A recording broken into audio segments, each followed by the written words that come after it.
Capítulo 10. Sugestión. Este capítulo proporciona un repaso de la estrategia en la que Erikson era considerado el maestro indiscutible. Es casi imposible hablar de la contribución de Erikson en los campos de la medicina y la psicoterapia sin hacer referencia al uso que hacía de la sugestión. Desgraciadamente, la sugestión suele quedar subsumida en cualquier discusión sobre la hipnosis, como si se diera a entender que su valor está inextricablemente unido al protocolo hipnótico. Aunque este capítulo aborda más que ningún otro el uso de la hipnosis, la atención sigue centrada en los principios más generales subyacentes a la metodología de Erikson. Como se verá en los siguientes ejemplos de casos, la sugestión no se limita de ningún modo a la aplicación de un único procedimiento. Teniendo en cuenta que los conceptos sobre la hipnosis están tan arraigados como equivocados en el público en general, las personas que se acercan a estudiar hipnosis suelen reclamar guiones de inducción hipnótica para leerlos a sus futuros clientes y poder hipnotizarlos dándoles sugestiones específicas para distintos objetivos. Se puede obtener algún resultado con este proceder, sobre todo en personas muy sugestionables, pero el resultado obtenido no tiene por qué durar mucho, ya que la probabilidad de que la sugestión ofrecida coincida con la necesidad de fondo del cliente es mínima. Por ello, considerar el tratamiento hipnótico desligado de una psicoterapia habilidosa es reducir las posibilidades de ofrecer al cliente el asentar un verdadero cambio reparador. Por eso, no solo se hará una psicoterapia ericksoniana sumamente cuidadosa, utilizando todo lo que aporta el cliente y todas las pericias psicoterapéuticas que el terapeuta tenga, de las orientaciones que conozca, sino que se buscará más allá de su demanda si ésta parece superficial y se seguirá su ritmo ofreciéndole sugestiones personalizadas y acordes con cada momento de la terapia. Por eso hay que preparar al estudiante de hipnoterapia a observar, dotarle de herramientas como las descritas en este libro y de una gran flexibilidad para adaptar la terapia al cliente y a cada momento de la evolución de la terapia. Nada más lejos de un guión con sugestiones preestablecidas. Por esta razón la primera actuación del terapeuta es observar al cliente, pues éste acude a menudo a solicitar ayuda por el síntoma más aparente cuando en realidad lo que hay que solucionar es lo que produce el síntoma. Es lo que ocurre en el caso de Erikson que se presenta a continuación. El niño aumenta considerablemente los síntomas del asma por el miedo que tiene a las consecuencias de este. Esto ocurre en casi todos los casos y no solo en el caso del asma. Informe de caso, el niño con asma.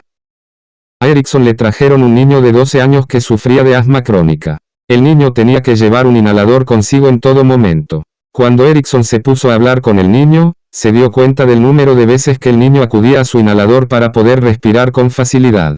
El niño estaba obviamente inquieto. De modo que Erikson le preguntó amablemente, ¿cuánto miedo le tienes al asma? ¿Cómo de intenso es ese miedo? Erikson escuchó con calma, sin hacer ningún esfuerzo por calmar al niño. En lugar de eso, hizo que prosiguiera con sus experiencias subjetivas del asma. ¿Cómo de importantes son tus miedos a quedarte sin respiración? El niño respondió con evidente alivio. Era la primera vez que alguien había querido escuchar un relato completo de su miedo a la muerte y a quedarse sin respiración. El niño se quedó absorto en la conversación con Erikson. Le explicó con todo detalle su miedo a volverse de repente incapaz de respirar. Describió la horrible sensación de constricción en el pecho y las terribles visiones de muerte que le venían. Al contar su historia, quedó tan fascinado de tener por fin a alguien que sabía escuchar que comenzó a respirar con mayor facilidad. Cuando Erikson sintió que el niño estaba preparado para aceptar la sugestión, señaló, ¿sabes? Hablar de tu miedo hace que te sea más fácil respirar. El niño reconoció que era cierto. Así que Erikson continuó, me gustaría que entendieras que parte de tu asma está provocada por el miedo y otra parte es por el polen. Tomas la medicación que tomas para poder tratar la parte del asma provocada por el polen. Ahora pongamos que actualmente tienes un 100% de asma, si reduzco ese asma en un 1%, no notarás el cambio. Pero tu asma sería un 1% menor. A continuación, Erikson especuló, supón que reduzco el asma en un 2%, un 5% o un 10%. Seguiría sin notar el cambio, pero se habría visto reducido. Erikson habló de manera que al niño le entrara curiosidad por la idea de reducir el asma en una cantidad no especificada. Entonces implicó al niño en una discusión sobre con cuánto asma iba a quedarse. ¿Va a ser un 5%, o un 10%, o un 20%, o un 30%, o un 40%? El niño decidió, creo que es un 20% del asma lo que procede del polen. Esto le dio la libertad de usar su inhalador un 80% menos que antes. Erikson, 1965 B grande.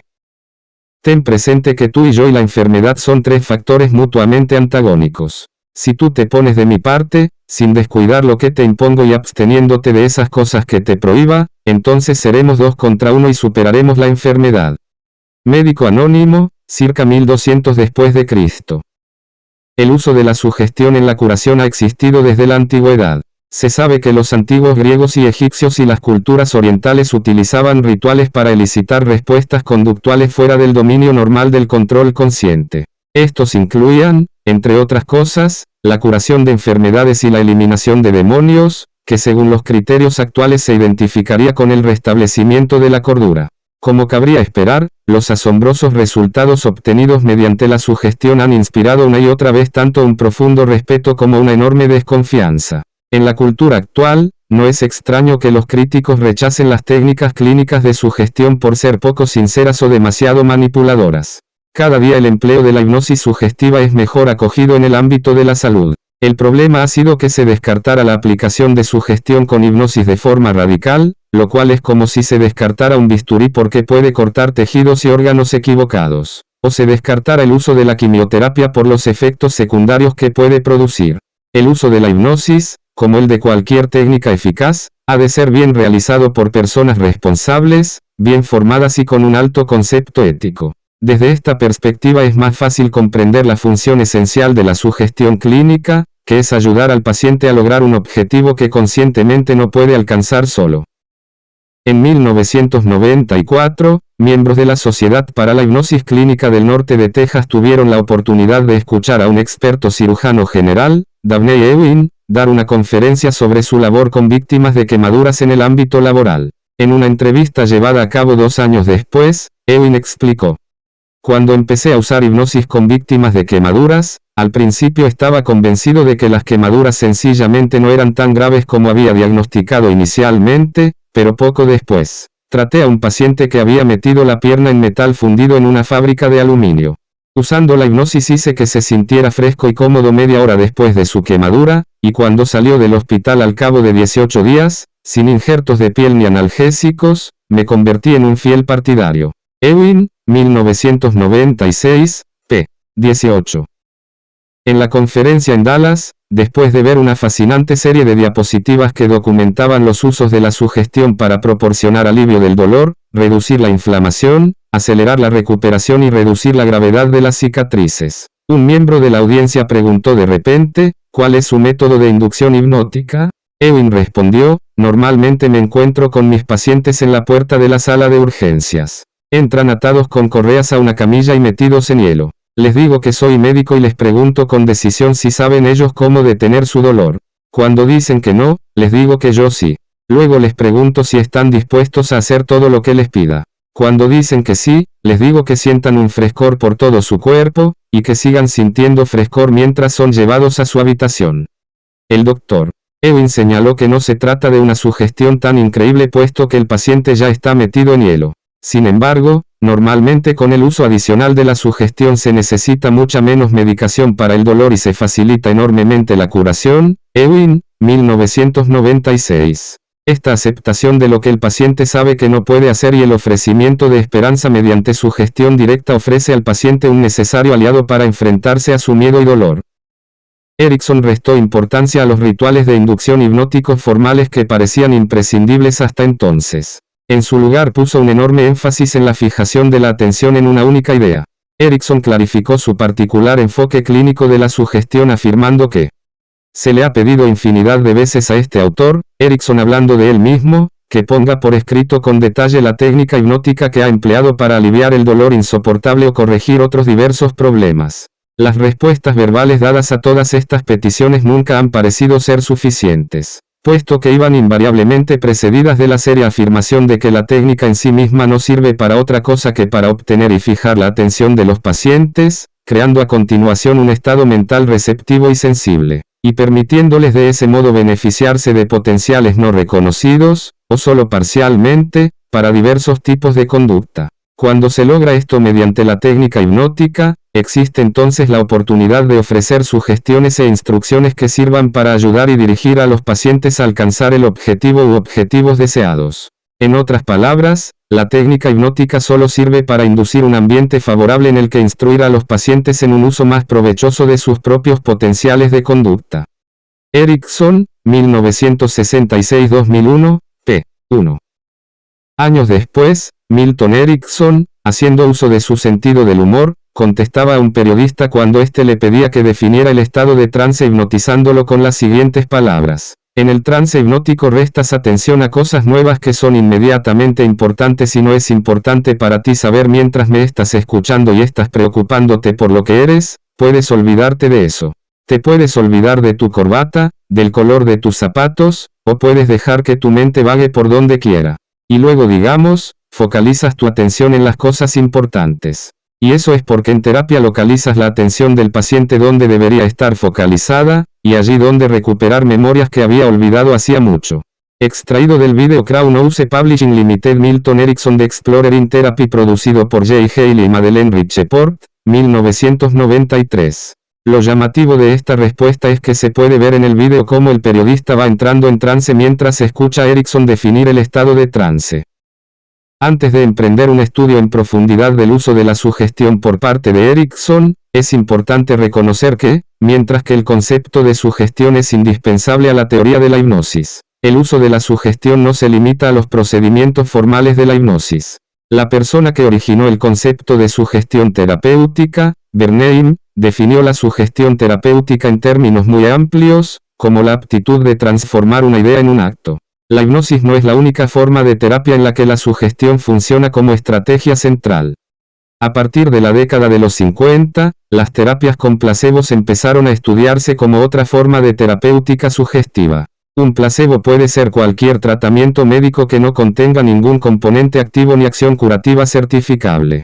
Existen píldoras de placebo así como cirugía de placebo. Un estudio inicial descubrió que la cirugía de placebo para las úlceras sangrantes del ventrículo y el duodeno era mucho más eficaz que la cirugía activa, Bolgesi, 1954. Asimismo, Thompson et al., 1983, descubrieron que la cirugía de placebo para la enfermedad de Meniere mostraba un porcentaje de éxito del 77%, mientras que la cirugía activa solo tenía un porcentaje de éxito del 70%. Sea en píldoras o en cirugía, el placebo simplemente potencia la idea de que es probable que se produzca la curación. Actualmente se reconoce que el tratamiento con placebos es capaz de provocar auténticos efectos curativos. Kirschke, 1990. Jerome Frank, 1973, afirma que el factor curativo en psicoterapia es la perspectiva de poder curarse. Esta afirmación ayudó a abrir el camino para la incorporación de la sugestión en los modelos de terapia basados en la esperanza y la competencia. Snyder, 2000, Gotters y Lawrence, 1993. Después de todo, ¿qué es la esperanza si no contiene, como mínimo, la sugestión implícita de que las cosas pueden mejorar? Debido a que casi cualquier forma de comunicación puede dar como resultado una sugestión, sus límites precisos son difíciles de ser establecidos. Lo que está claro es que todas las palabras y acciones del clínico pueden potencialmente sugerir algo al paciente y que esas sugestiones pueden tener un efecto potente. Y por lo tanto el clínico tendrá que cuidar su lenguaje verbal y no verbal, puesto que también puede transmitir sugestiones de contenido negativo. Esto es especialmente cierto en el ámbito de la salud física, en el cual el médico puede mostrar preocupaciones que el cliente malinterpretará como si fueran desesperanza completa de curación. Por esa razón es importante reconocer esta estrategia como algo que se debe aplicar con cuidadosa intención. Como afirmó Erickson, es importantísimo, si quieres tratar a pacientes con enfermedades orgánicas o psicogénicas, que sepas lo que dices y cuáles son las consecuencias de lo que dices. Cómo se prolongan hacia el futuro y cómo se extienden en el pasado y cómo modifican el presente y cómo transmiten entendimientos por la elaboración natural que el paciente hace de los términos con su propio pensamiento como respuesta cuando hablas. Erickson, 1965c. Por lo que se refiere al niño con asma, está claro que Erickson usó el particionamiento en apoyo de la sugestión clínica. Transmitió la idea sugestión de que era posible cierto alivio del asma. Esta idea fue finalmente transformada en acción. ¿Constituyó hipnosis este uso de la sugestión? No hay ninguna mención por parte de Erickson de una inducción hipnótica. Sin embargo, fue muy cuidadoso en desarrollar la situación y esperar hasta el momento adecuado para ofrecer la idea de que el niño tenía la capacidad no reconocida de controlar su asma. Erickson empezó provocando una profunda focalización interna. Hizo que el niño quedase totalmente absorto en sus pensamientos, preguntando seriamente al niño por su experiencia emocional con el asma. Prestó atención a todos los miedos del niño y transmitió una comprensión amable de la situación en que estaba. La sugestión clínica que ofreció fue muy directa: has comenzado a respirar más fácilmente, por tanto puedes controlar algunas partes de tu asma. A semejanza de la sugestión a prueba de fallos que planteó Ewing de que una persona metida en hielo puede sentir frescor, Erickson estaba ofreciendo una idea que se correspondía con la experiencia inmediata del niño. El niño reconoció que no se sentía tan asustado mientras hablaba con Erickson y por consiguiente estaba respirando más fácilmente. Este es el tipo de respuesta que se esperaba, puesto que ahora el niño tenía un aliado. Tan pronto como Erickson empezó a escuchar con actitud comprensiva, y empezó a especular con lo que nosotros podemos hacer respecto al asma, el niño ya no estaba forzado a enfrentarse a su enfermedad en solitario. Por último, ha de tenerse en cuenta que aunque la sugestión de Erickson estaba dirigida a la reducción del síntoma, este no fue el único logro. Al superar este espantoso problema, el niño aprendió mucho sobre su propia capacidad de recuperación. El enfoque general de Erickson de la solución de problemas era utilizar el mejoramiento de los síntomas como el inicio de un efecto bola de nieve conducente a la reorganización de ideas sobre uno mismo, los demás y el entorno. Seiji Giri, 1990. Como comentó Erickson sobre este caso, modificó totalmente la actitud del niño hacia la vida. Erickson, 1965 B. Grande. Siempre sorprende que las actuaciones más sencillas sean las más eficaces. Incluso a los hipnoterapeutas de largo recorrido nos sorprende a menudo que sugestiones dichas, desde luego con la mejor intención, pero sin estar seguros de que puedan ser aceptadas por el cliente por no parecer haber tenido la oportunidad de poderlas entregar o verbalizar en el momento más idóneo, logren cambios tan radicales. Teresa García menciona un caso de insomnio severo revertido en una sesión. Lo insólito del caso es que solo pronunció la terapeuta una sola frase en toda la sesión. Se trataba de una señora de 75 años que no dormía más de 2 horas y media cada noche. Le habían dicho que si no estaba dormida no se quedara en la cama, de modo que se levantaba y emprendía actividades hasta el amanecer. Llegó a terapia recomendada por una amiga. Traía un buen fajo de fichas pequeñas y mirándolas fue, desde el principio, narrando toda su vida. Teresa escuchaba respetuosa su forma de actuar y dándose cada vez más cuenta que aquel paseo por su vida estaba produciendo en ella un autotrance. Cuando la señora llegó a la etapa de insomnio, hacía unos 7 años, y empezaba a describir cada técnica, cada consejo y cada terapia que había hecho, Teresa decidió intervenir. Por lo que veo ha intentado muchas soluciones antes de conseguir esta. La señora levantó la mirada, asintió y siguió leyendo la siguiente ficha que explicaba otra forma de luchar contra el insomnio y que tampoco había dado resultado. Aquello siguió hasta el momento de la despedida. Teresa se quedó pensando si su sugestión, que había pretendido aprovechar el trance que la clienta se había inducido por sí misma, sería eficaz. A la mañana siguiente, por teléfono la señora recriminó a Teresa el no haberle hecho hipnosis. Bueno, parecía que usted necesitaba ponerme al corriente de todo lo que había hecho respecto a su insomnio. No se preocupe, la próxima vez haremos hipnosis. La contestación de la señora no pudo ser más clara: no habrá próxima vez porque, aunque no lo entiendo, he dormido 9 horas seguidas. De hecho consideraba que su intervención había sido un éxito hasta que mi amiga me ha preguntado qué había sentido cuando me hipnotizó y me di cuenta de que usted no me había hipnotizado. Pasadas 2 semanas y después de un mes, Teresa llamó a la señora interesándose y ofreciéndole una experiencia hipnótica si lo deseaba, pero en realidad lo que Teresa quería era comprobar que la sugestión de encontrar una solución, lanzada por si acaso surtía efecto, continuaba siendo efectiva. Y así siguió siendo. 10.1 Cooperación versus control. Informe de caso: la mujer que pensaba abofetear a Erickson. Una mujer joven entró en la consulta de Erickson y le echó una mirada feroz. Su marido había concertado la cita. Erickson le dio la bienvenida diciendo: su marido me ha dicho que si digo una sola palabra inoportuna usted me dará una bofetada y se marchará. Erickson continuó en un tono serio: solo hay una cosa que me intriga. No sé hacia qué lado agacharme. ¿Es usted diestra o zurda? Sorprendida, miró a Erickson. Puede que no diga nada inoportuno, dijo. Erickson reconoció su afirmación: puede que no lo haga. Pero luego añadió: bien, usted es de mi altura. Está muy bien desarrollada. Pesa algo menos que yo y yo no peso mucho. Es tan alta como yo. Pero de todas formas, podría asestar un buen golpe. Así que ¿es usted diestra o zurda? Ella contestó: diestra. A partir de ese momento, Erickson fue capaz de reunir más información sobre sus necesidades terapéuticas, sin recibir una bofetada. Erickson, 1962 Por encima de todo lo demás, ha de tenerse en cuenta que el uso estratégico de la sugestión que hacía Erickson no era con el fin de controlar, sino más bien como medio de acumular y encauzar el gasto de energía del paciente.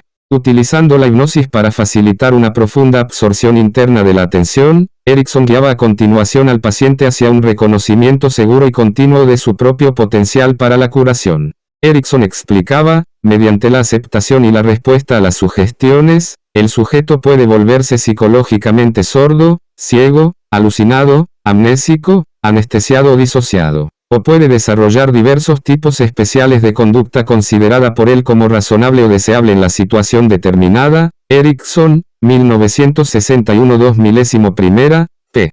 5. Es importante reconocer que la conducta debe considerarse razonable por parte del sujeto, el terapeuta no tiene realmente el control.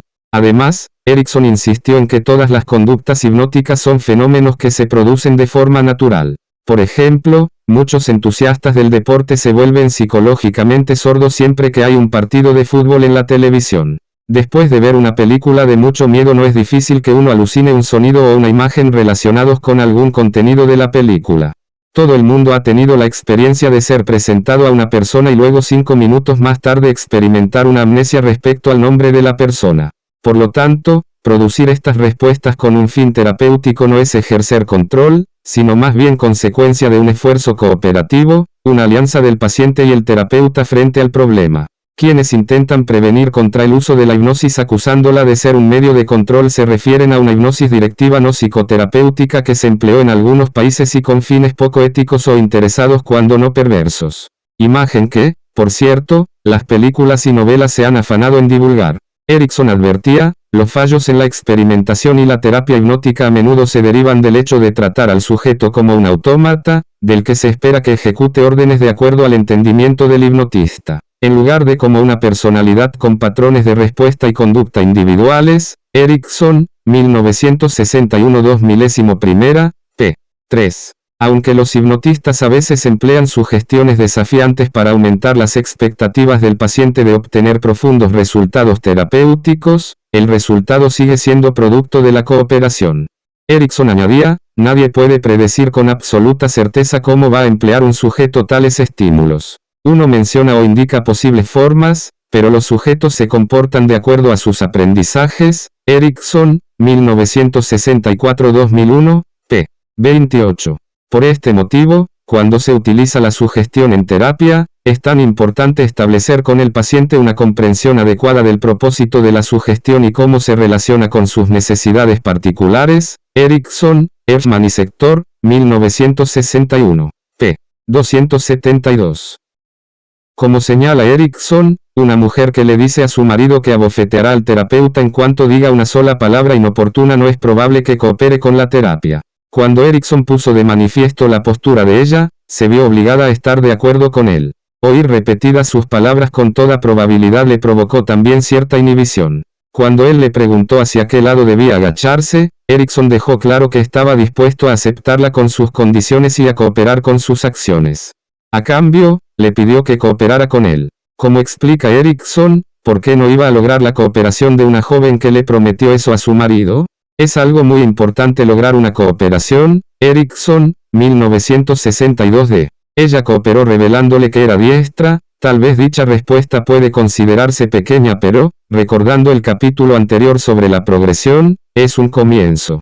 Un comienzo nada despreciable para quien llega anunciando una bofetada. Antes de eso, cooperó escuchando a Erickson mientras éste la felicitaba por su cuerpo, afirmando que estaba bien desarrollada y no tenía sobrepeso, y que podía asestar un buen golpe, lo cual implicaba fuerza en su cuerpo. Al hacerle él estas observaciones, su foco de atención indudablemente se volvió hacia el interior, creando un estado mental más receptivo a la sugestión. No se hallaba bajo el control de Erickson, pero estaba desde luego más dispuesta a cooperar. 10.2 Sugestión directa. Informe de caso, el uso inconsciente de la sugestión directa por parte de una madre. Estaba, Ford, hablando sobre la hipnosis con una trabajadora social cuando recordó, estuve a punto de llegar a presenciar de primera mano una hipnosis pero tuve que cancelar la cita en el último momento. Fue algo realmente embarazoso. Intrigado, le pidió que se explicara. Había estado queriendo que el pediatra eliminara una enorme verruga de la mano de su hijo sin éxito. Cada vez que se conseguía, la verruga volvía a aparecer, más grande. Como último recurso, le dijeron a la madre que intentara llevar a su hijo a un hipnólogo. Como ella explicó, mi hijo tenía apenas 8 años. No quería que se asustara de lo que iba a pasar, por lo que cada noche, antes de acostarse, le decía que una amable persona iba a hablar con él el sábado para hacer que desapareciera la verruga. Contábamos los días hasta el sábado, que era cuando le tocaba su cita. Pero cuando le saqué de la cama el sábado por la mañana, la verruga ya no estaba. Muchos años después seguía desconcertada. La respuesta de Dan fue, no llegaste a ver a alguien llevar a cabo una hipnosis con tu hijo. Tú misma la hiciste. La trabajadora social seguía pareciendo confusa, de modo que Dan tuvo que añadir, se te olvidó mencionar cada noche que debía esperar hasta después de que viese al hombre el sábado para hacer desaparecer la verruga. La eliminación de las verrugas suele ser motivo de muchas supersticiones.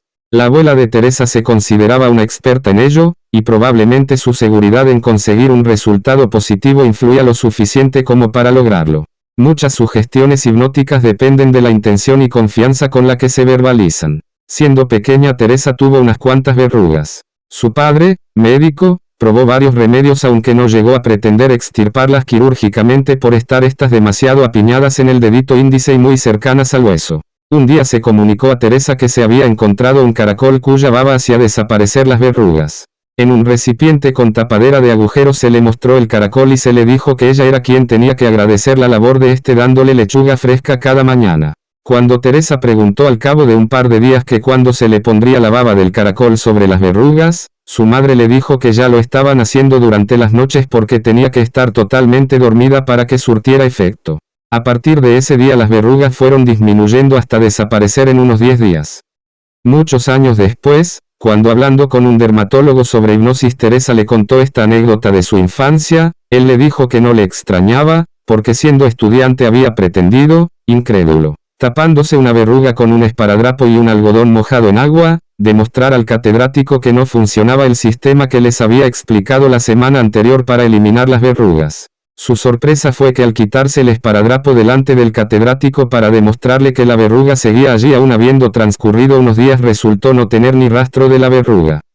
La sugestión puede ser acompañada con ciertos rituales y a su vez muchos rituales son una manera de sugestionar. Son comunicaciones metafóricas que informan al inconsciente del convencimiento y la fe que se tiene en obtener un resultado de manera que elicite los recursos para lograr el objetivo. Erickson definió la sugestión hipnótica como una forma de transmisión de ideas. Las personas en general son vulnerables a la influencia verbal de los demás y a veces en mayor medida de lo que se dan cuenta. Como en cierta ocasión le comentó un paciente a Short, es asombroso lo que descubres que eres capaz de hacer después de que alguien te diga realmente que lo hagas. Cuando estuve en un campo de entrenamiento militar, no era físicamente capaz de hacer más de 10 flexiones. Tras pasarme de listo con el sargento de instrucción, de repente me encontré fuera, bajo la lluvia, haciendo 100 flexiones encima de un charco de lodo con él gritándome y de repente fui capaz de hacerlas. Se trataba de un paciente que tuvo un padre sumamente severo y autoritario. Desde muy joven había sido programado para responder a un centro de control externo. Aunque a Erickson se le estudia más frecuentemente por su uso de la sugestión indirecta, no dudaba en utilizar la sugestión directa cuando sentía que sería beneficioso. Betty Alice Erickson recuerda cómo siendo adolescente fue despertada por su padre a eso de las 5 de la madrugada. Acababa de sacarse el carné de conducir y Erickson quería que practicara haciendo un viaje por carretera. Mientras seguía tumbada en la cama quejándose por tener que levantarse, Erickson clavó sus ojos en los de ella. Levántate. Dentro de 80 años podrás descansar todo lo que quieras, pero ahora mismo vas a levantarte y disfrutar de la vida. Puesto que salió de la cama y disfrutó de su viaje por carretera con su padre, Betty Alice se comprometió al resto de la sugestión, que era hacer cosas para disfrutar de la vida durante por lo menos los 80 años siguientes. Sus palabras permanecieron en su memoria como una bendición hasta el día de hoy. Esta era la forma que tenía Erickson de utilizar una sencilla frase para penetrar en la conciencia de las personas y de ese modo cambiar sus vidas. Desgraciadamente, las personas no siempre ofrecen bendiciones a los demás, sino que a veces usan la sugestión directa como una maldición.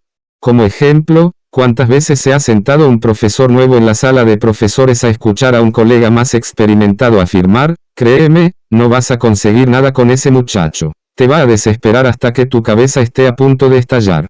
Para la persona que comprende el poder de la sugestión, no resulta sorprendente cuando avanzado el curso el nuevo profesor empieza a sufrir dolores de cabeza, de los cuales culpa al alumno. Esta receptividad a la sugestión es el motivo de que sea un hecho tan desafortunado el que una mujer que está a punto de experimentar su primer parto se encuentre bajo los cuidados de una enfermera terca que le insiste: aún no puedes estar realmente de parto. Cuando empieces, realmente vas a sentir dolor. Va a ser el dolor más fuerte que hayas sentido jamás en toda tu vida. Vas a suplicar que te pongan la epidural. De hecho es lo que le ocurrió a una estudiante del máster en psicoterapia e hipnosis ericksoniana del Instituto Erickson Madrid. Es costumbre de Teresa solicitar un voluntario para hacer una sesión de demostración. Se trata de trabajar ante los asistentes un problema o un aspecto real a mejorar, no de hacer un roleplay. En aquel principio de curso en octubre se presentó una alumna del primer nivel que asistía con su marido a su primer módulo de formación. Expuso que aunque la medicina decía que no tenía ningún impedimento físico para tener un hijo, la realidad era que durante unos años no habían conseguido quedarse embarazados. A los 2 meses de aquella sesión de demostración, Teresa recibió una llamada: quiero que seas la tercera persona en saber que estoy embarazada. Obviamente, 9 meses después estaba de parto y además de haber sido preparada en el instituto pidió a Teresa que asistiera al parto. Allí estaba la comadrona amenazadora, la que le había dicho que a gritos suplicaría la epidural. Al cabo de unas horas, aunque sin gritos, llegó el momento en que la futura mamá, efectivamente, solicitó la epidural. Esto ocurrió porque en su absoluta fe en el proceso hipnótico no había previsto el sentir ninguna sensación dolorosa. Desconcertada al notar las contracciones y antes de que perdiera la confianza en sí misma y en todo el beneficio adicional que le podía aportar la hipnosis, Teresa le dijo: no tienes por qué demostrar nada. Ahora puedes pedir la epidural en plena libertad. Se trataba de no tener el orgullo mal entendido de resistirse a darle la razón a la comadrona, quien por otra parte había expresado su seguridad de que pediría la epidural basándose en su experiencia profesional. La situación era tal que el ginecólogo hablando con el marido previó que el parto sería, tras la epidural, en unas 3 horas. Sin embargo, apenas la epidural fue puesta, al no bloquear por las sensaciones inesperadas de dolor el proceso de preparación hipnótica que había recibido, en unos 10 minutos dilató y trasladada con celeridad al quirófano fue atendida mientras su marido y Teresa hablaban con ella. La sala iba llenándose de residentes observando y Teresa empezó a preguntarse el por qué. Tuvo que analizar las caras de sorpresa positiva para no alarmarse. Una niña de 4 kilos nació sin episiotomía. Algo lo suficientemente inhabitual hoy en día como para avisar a los internos y que estos y otras enfermeras se acercaran a ver el nacimiento. La matrona dijo con admiración: habría puesto la mano en el fuego porque esto iba a ser una cesárea, y ni siquiera ha habido necesidad de cortar. El ginecólogo la felicitó y añadió: estás muy bien acompañada. La preparación había hecho mucho hincapié en la dilatación y en cuanto se tranquilizó por el efecto de la epidural dilató de forma sorprendente. De aquella experiencia Teresa aprendió que había que ser realista y cuando una persona pone demasiada expectativa en la capacidad de no sentir absolutamente nada durante un parto puede llevar a confundirla. Es por lo tanto prudente fijar la atención en una primera parte que fisiológicamente resulta cuando menos molesta y que se puede vivir con menos angustia si una sabe que es un preludio de una rápida y fácil dilatación. Es por otra parte posible que la fase de las contracciones fuera tan dolorosa por la sugestión, la amenaza, nos atreveríamos a decir, de la comadrona, quien había expresado con absoluto convencimiento: vas a suplicar a gritos que te pongan la epidural. Una sugestión negativa poderosa para una primeriza que ha desarrollado la idea de que será capaz de no sentir nada gracias a la recién descubierta técnica hipnótica.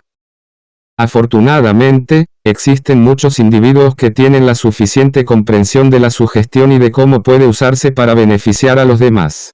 Por ejemplo, la madre que instintivamente le dice a su hijo que se ha hecho daño: voy a besar tu heridita 3 veces. Cada una de las veces te sentirás un poco mejor.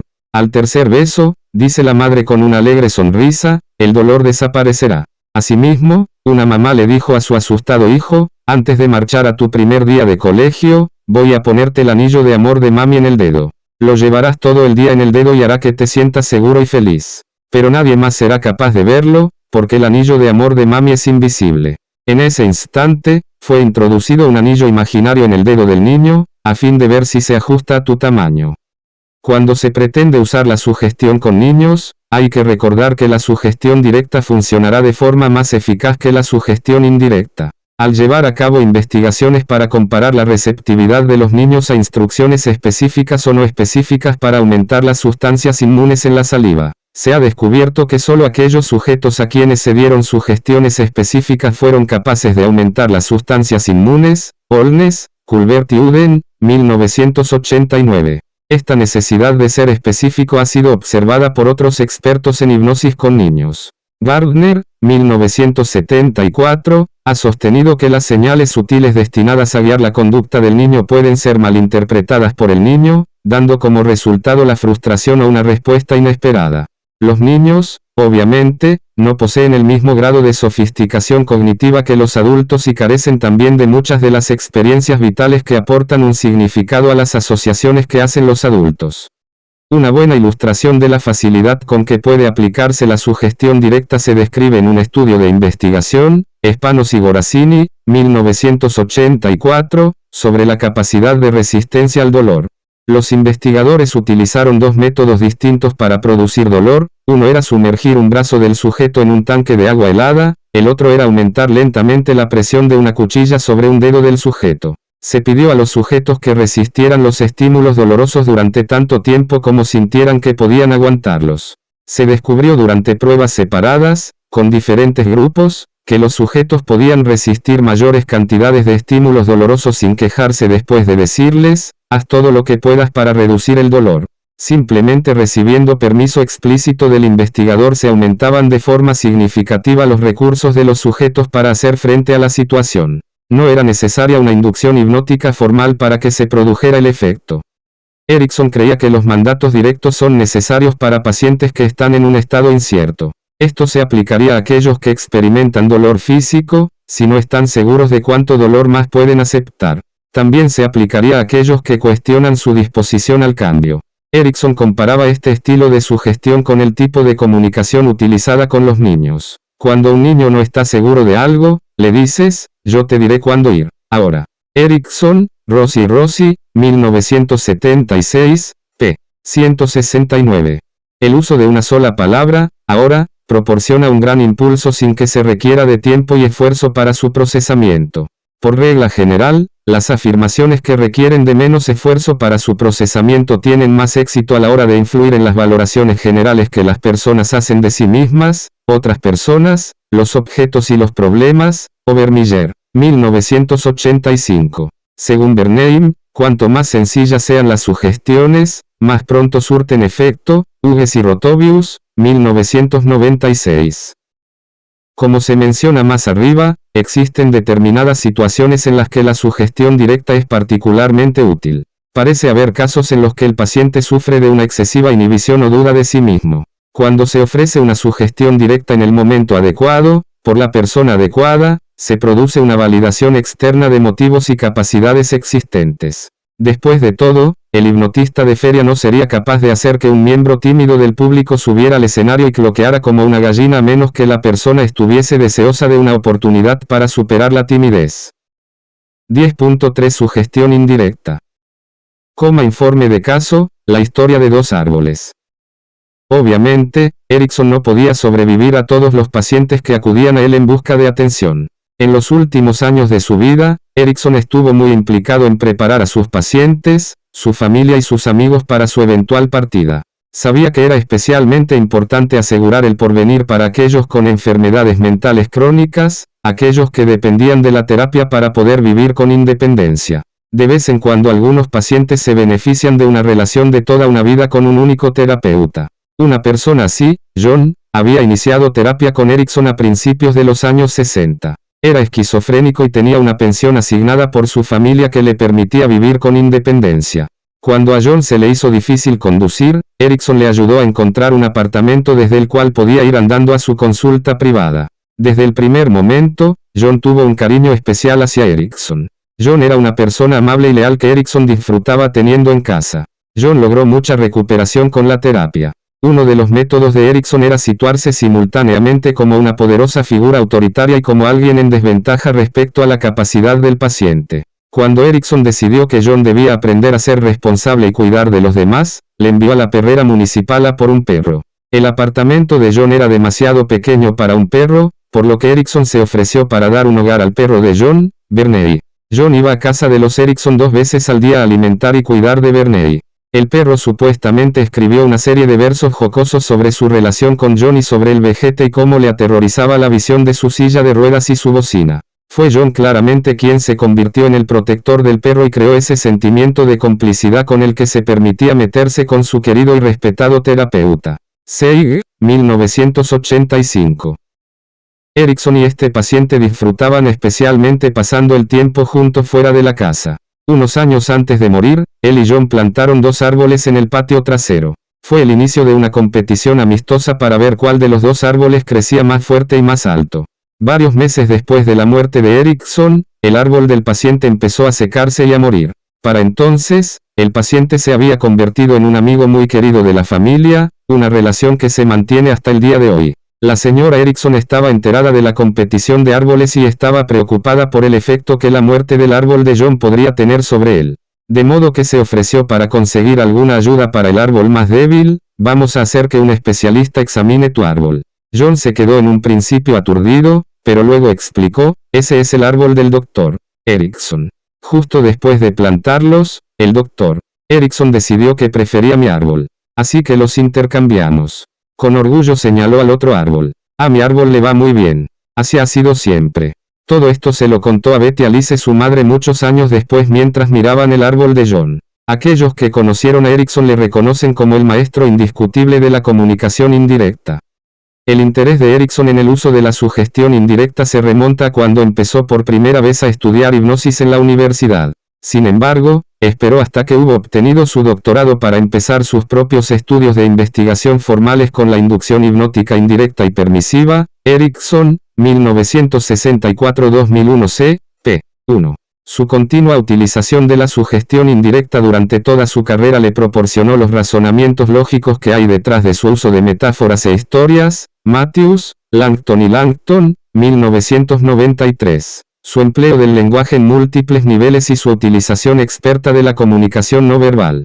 Erikson creía que la sugestión en psicoterapia debía ser indirecta siempre que fuese posible. Erikson y Rossi, 1981. Algunos han confundido este mensaje como si quisiera decir que la sugestión indirecta siempre es más eficaz que la sugestión directa, una idea que ha sido desacreditada en estudios de laboratorio. Matthews, 2000. Sin embargo, la filosofía de Erikson, que consiste en la necesidad de adaptar la terapia al cliente, lleva a que el terapeuta a menudo prefiera la sugestión indirecta cuando percibe que la sugestión directa pueda hacer que su cliente se rebele, al menos internamente, ante una imposición que le apremia a cambiar.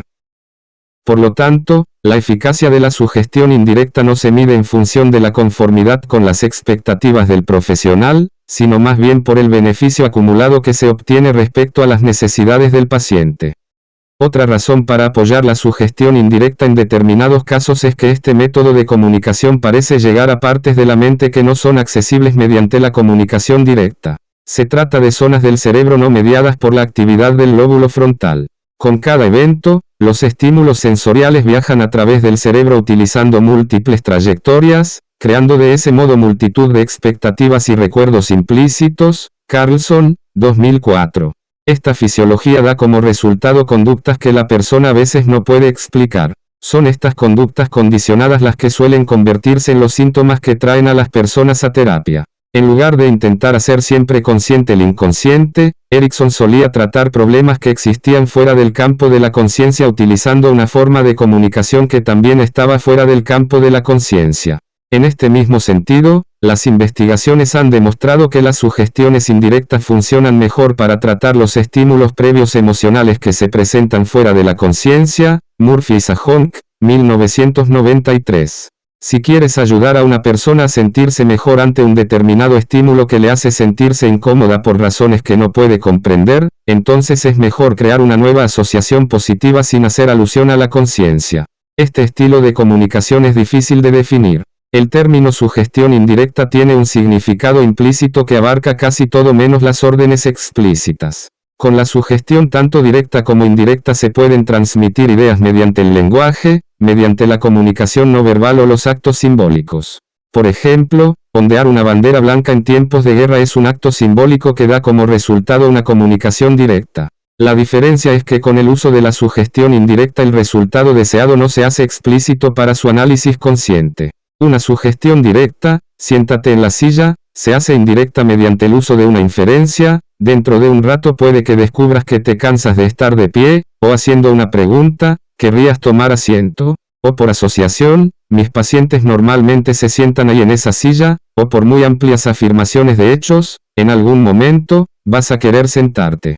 Otro método sería no decir nada mientras se capta la mirada del paciente y a continuación echar un vistazo a la silla vacía. Otro método más sería mover la silla ligeramente hacia el paciente con el pie. La variedad de formas para comunicar algo de manera indirecta es prácticamente ilimitada. 10.4 La directiva implícita. El tipo más frecuente de sugestión indirecta es la directiva implícita. Cuando Erikson se encontró a su hijo Robert herido y con dolor, le dijo, eso duele terriblemente. Y va a seguir doliéndote durante un rato. La directiva implícita era, puedes detener el dolor por un rato. Cuando una de las hijas de Erikson volvió de hacerse una ortodoncia, y él comentó, ese montón de alambres que tienes en la boca es terriblemente incómodo y va a resultar un trabajo tremendo acostumbrarse a ello, la directiva implícita era, te acostumbrarás. Un elemento común a cada una de estas sugestiones es la utilización de ideas al principio de la afirmación que se corresponden fielmente con la experiencia de la persona. Esto hace que se acepte más pronto el resto de la sugestión. Erikson, 1976-2001. 10.5 Sugestión mediante una pregunta. Otro buen medio de expresar una sugestión indirecta es haciendo una pregunta. Esto es especialmente útil en hipnosis porque enfoca automáticamente la atención de los pacientes hacia el interior, para que puedan buscar una respuesta. Cuando le preguntas al paciente, ¿cuánto tiempo crees tú que será necesario que pase antes de que te permitas ver tus progresos? Eso crea una necesidad de encontrar una respuesta, por lo que hay menos energía disponible para rechazar la sugestión de lograr un progreso. Además de este tipo de observaciones, Erikson solía hacer preguntas que no podían ser respondidas completamente mediante procesos conscientes. ¿Te gustaría entrar en trance ahora o dentro de unos minutos?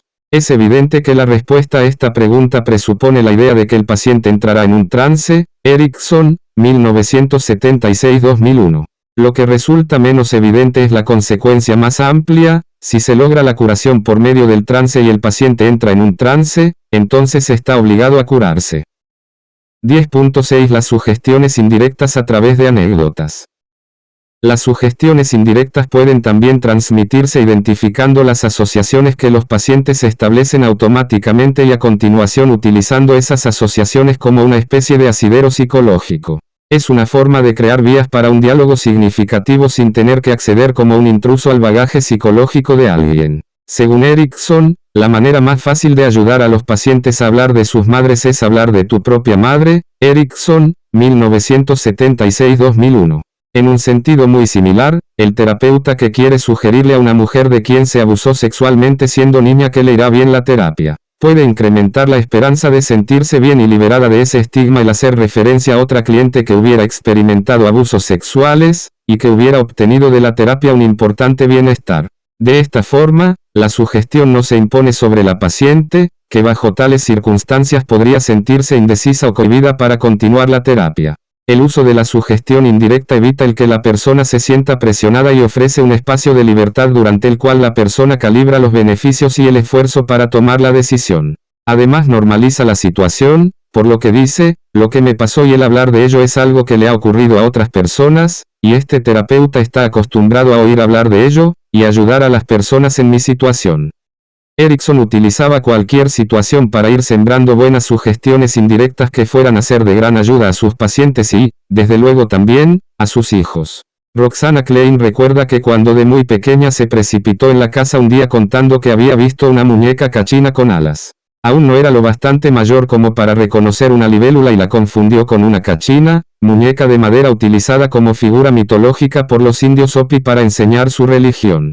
Todavía recuerda a Erickson saliendo a investigar la situación y explicándole a Roxana que poseía un talento muy considerable por su forma de encontrar palabras precisas para expresar lo que había visto. Se trataba de una sugestión directa que él siguió cultivando de modo que la relación positiva que ella tenía con determinadas palabras pudiese más tarde ser utilizada como sugestión indirecta. Y efectivamente Roxana siempre tiene la palabra precisa, la forma de explicar con precisión lo que quiere comunicar.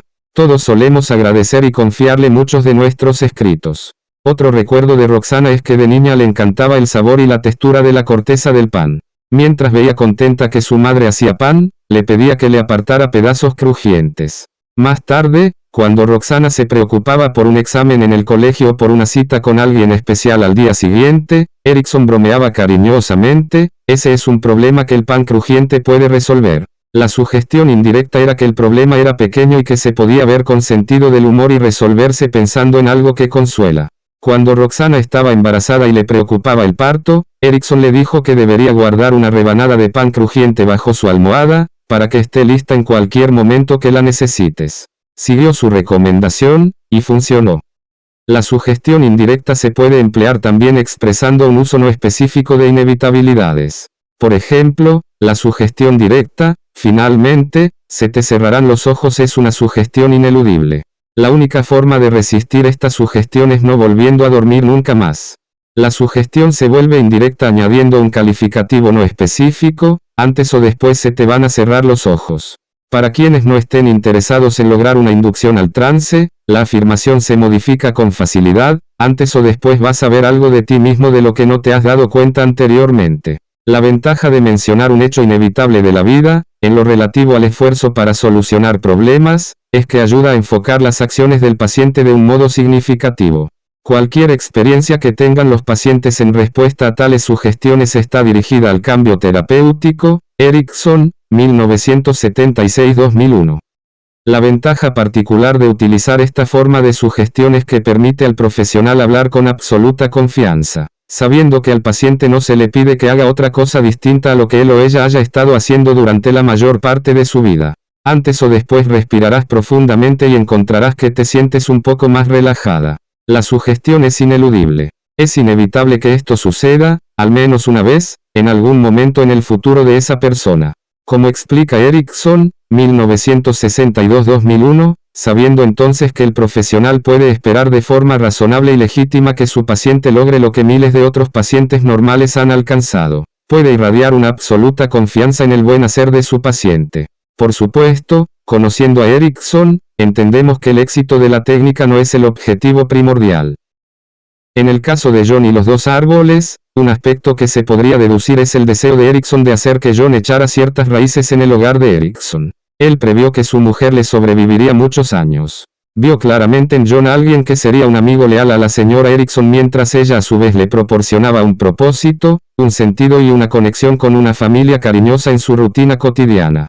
Desgraciadamente, no disponemos de una explicación completa de este caso por parte de Erickson.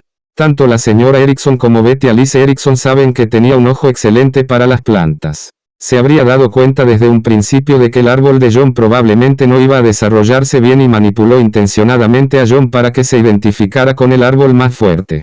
Pero ¿por qué convirtió este acto simbólico en una competición? Erickson podía haber plantado solo un árbol para sugerir el crecimiento y la conexión de John con la familia. Una posible explicación es que Erickson estaba ayudando a John a desarrollar su confianza, del mismo modo que un padre atento ayuda a reforzar la autoestima de su hijo. Un ejemplo de este método se describe en el capítulo 12, en el caso de una niña que estaba abrumada por sentimientos de fracaso en el colegio. Erickson dejó que le ganara una carrera de bicicleta. Esta fue una victoria particularmente maravillosa para la niña porque sabía que su hermano ya había corrido con Erickson en bicicleta, y había perdido. Cualquiera que fuese el motivo para plantar los dos árboles, está claro que gran parte de la previsión de Erickson provenía de su pasión por el crecimiento de las cosas vivas. 10.7 Sugestión permisiva. Informe de caso, la dieta regulada. Fue requerida la ayuda de Erickson por parte de los padres de 3 chicos con un grave problema de insuficiencia de peso. Los padres estaban dedicando muchísimo esfuerzo a la salud de sus hijos. La madre le explicó a Erickson que siempre les tenía una dieta perfectamente equilibrada. Su régimen nutritivo era integrado y abarcaba todo de cada uno de los principales grupos de alimentos. Tenía los alimentos apropiados para el desayuno, los alimentos apropiados para la comida y los alimentos apropiados para la cena. Quería que los niños obtuvieran una dieta saludable ajustándose a su entendimiento de lo que deberían comer, cuándo deberían comerlo y cómo deberían comerlo. Erikson les explicó a los bienintencionados padres, el problema es enseñar a los niños a disfrutar comiendo. Creía que los niños deben aprender a disfrutar satisfaciendo su hambre. Por tanto, Erikson dejó claro a los padres que no deberían imponer una dieta específica a sus hijos. Erikson quería que los padres les dijeran a sus hijos que dejarían de tratar de interferir en sus comidas. Lo único que se requería de los niños era que se sentaran a la mesa, a la hora señalada, 3 veces al día. Había que decirles a los niños que se podían servir ellos mismos de todo lo que su madre pusiera sobre la mesa. Para satisfacer las necesidades de tipo personal de la madre, Erikson le dijo, usted quiere una dieta equilibrada. Muy bien, vamos a prepararnos para ello. Tome nota de lo que come Goni. Tome nota de lo que come Willy. Y tome nota de lo que come Annie en cada comida. A final de mes súmelo todo. Un mes después, la madre regresó e informó de que los niños habían equilibrado sus dietas y subido de peso. Uno de ellos se puso a comer nada más que lechugas en todo el día. Otro día, no comió otra cosa más que carne. Otro día, no comió sino pan. Como explica Erikson, los chicos realmente se desmadraron al tener la sensación de libertad. Y con esa libertad llegó la oportunidad de aprender más sobre los dictados del hambre propios de su cuerpo. Erikson, 1958 c. En general nos convencen más las razones que descubrimos por nosotros mismos que aquellas que nos dan los demás. Blaise Pascal, 1623, 1662. La sugestión permisiva. Vemos en la labor de Erikson un profundo respeto por las capacidades innatas de cada individuo. Esto es especialmente cierto en cuanto a su conceptualización de la sugestión permisiva. Aunque algunos emplean los términos indirecta y permisiva de forma intercambiable, Erikson describió la sugestión permisiva como una adaptación de la sugestión indirecta. Erikson, Ehrman y Sector, 1961, p. 272. La premisa básica que hay tras la sugestión permisiva es que se puede confiar en que las personas utilicen su mente inconsciente con el fin de descubrir la solución más apropiada para su problema. Cuando Erikson hablaba del inconsciente, se refería a la capacidad de la mente para actuar como un depósito de todo lo que la persona ha visto, experimentado, aprendido y sentido. Creía que el inconsciente debería identificarse con algo que es esencialmente bueno, un protector y un ayudante, y que se puede convocar y confiar en ello. Como tal, la mente inconsciente del paciente se convirtió en uno de los aliados más importantes de Erikson durante el tratamiento. Desarrolló métodos convincentes para proporcionar a sus pacientes el permiso para acceder a sus recursos ocultos. Es en este marco en el que tiene sentido para nosotros la sugestión permisiva. El terapeuta debe aceptar la idea de que los clientes, con la excepción de aquellos con una grave enfermedad mental, harán lo adecuado para ellos mismos, en el orden adecuado, y en el momento adecuado en cuanto sean ayudados a tomar la dirección correcta. A diferencia de la sugestión directa, Erikson utilizó la sugestión permisiva para facilitar nuevos aprendizajes permitiendo a los pacientes crear sus propias soluciones a su manera. Rossi, 1973. De esta forma, los pacientes aprenden a confiar en lo que descubrirán dentro de sí mismos durante el proceso de terapia. Este enfoque tiene claras ventajas sobre otros medios de sugestión. Las investigaciones procedentes de la psicología social han demostrado que cuando los pacientes atribuyen el cambio terapéutico a factores internos como un cambio de personalidad o nuevas capacidades para enfrentar situaciones, el cambio tiende a ser duradero. Por otra parte, si los pacientes atribuyen el cambio terapéutico a factores externos como el terapeuta o sus intervenciones, el cambio tiende a ser efímero. La ubicación de la atribución, sea interna o externa, parece establecer profecías autocumplidas. Weinberger, 1994, 1995. La sugestión permisiva permite a los pacientes actuar no solo como un colaborador esencial en el proceso terapéutico, sino también como aquel que tiene la última palabra sobre cómo se comportarán en el futuro. Aunque aquí se clasifica como una única técnica, hay muchas formas de lograr una sugestión permisiva. Lo que tienen todas en común es el uso de estímulos ambiguos diseñados para elicitar respuestas basadas en aprendizajes experienciales. Erikson, 1958. Esto anima a los pacientes a desarrollar sus propias conclusiones subjetivamente significativas en lugar de que se les diga lo que tienen que pensar o hacer. La ambigüedad en las sugestiones e historias estimula la actividad mental y aumenta la comunicación. No se limita a la práctica de la hipnosis. Langton, 2001-2003, p. 8. De modo similar al concepto de jardinería, Erikson solía plantar semillas, en forma de nuevas ideas, y luego esperaba a ver qué crecía.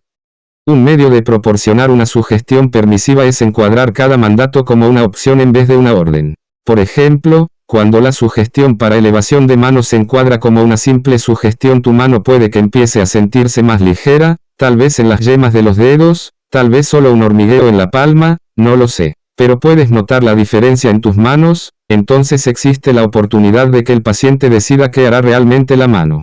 Se obtiene el mismo efecto utilizando la palabra quizá. Por ejemplo, quizá sea esta la ocasión de traer a la memoria un recuerdo hace tiempo olvidado que es importante para ti. Este término calificativo encuadra la idea como una sugestión en lugar de una orden. De modo que no hay necesidad de que el paciente luche contra una fuerza externa.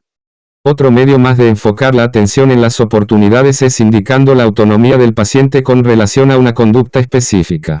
Como puede que dijera Erikson, no sé si vas a entrar o no en trance como has pedido. Erikson, 1964-2001 B grande, p. 3. Esto define esa situación como una en la que está claro que el paciente es responsable de su destino. Erikson no tenía forma de saber si se produciría lo que el paciente había pedido. Él simplemente sugirió que sí lo haría. Un segundo medio de lograr una sugestión permisiva es mediante el uso de generalizaciones. Como explica Erikson, haces afirmaciones generales que una persona puede aplicar a cosas específicas en su propia vida. Erikson, 1973-2001, p. 2. Esto resulta sorprendentemente fácil de hacer. La mayoría de nosotros fuimos al colegio, aprendimos a leer y escribir, jugamos con amigos, le cogimos cariño a una mascota, deseamos ser amados por nuestros padres, etc. Cuando se hace una afirmación general, con datos específicos relativos solo a detalles periféricos, el paciente tiende a completar el resto con hechos personalmente significativos.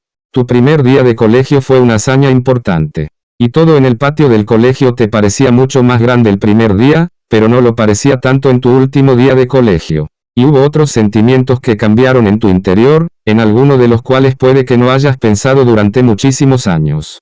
Con este tipo de sugestión hay una mayor libertad para que los pacientes exploren sus experiencias vitales particulares y las apliquen a la situación actual.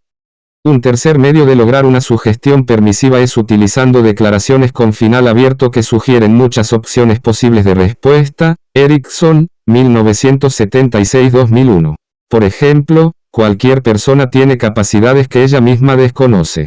Existen recuerdos, pensamientos, sentimientos y sensaciones olvidadas total o parcialmente por la mente consciente que están disponibles al inconsciente y pueden experimentarse siempre que el inconsciente esté preparado. Con el uso de la sugestión con final abierto, cualquier cosa que el sujeto experimenta en respuesta a los estímulos es una respuesta válida que sirve como fundamento para una labor futura. Erikson, 1976-2001, pp. 4 a 22.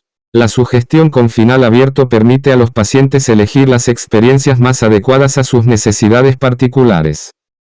Si se vuelve a considerar el caso del principio de este apartado, ahora debería estar claro que la necesidad de los niños de descubrir sus propias apetencias es análoga a la necesidad de casi cualquier paciente de descubrir lo que se requiere de la terapia.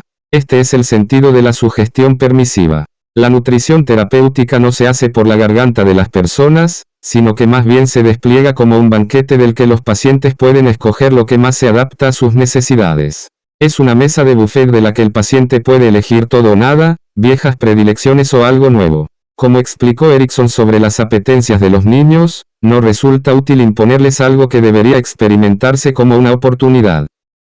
10.8 Entremezclado y repetición. Informe de caso, el hombre con dolor en un miembro fantasma. Un hombre de unos 60 y tantos años se sometió a una hemipelvectomía tras el descubrimiento de un tumor cancerígeno. Después de amputarle la pierna desarrolló un dolor en el miembro fantasma.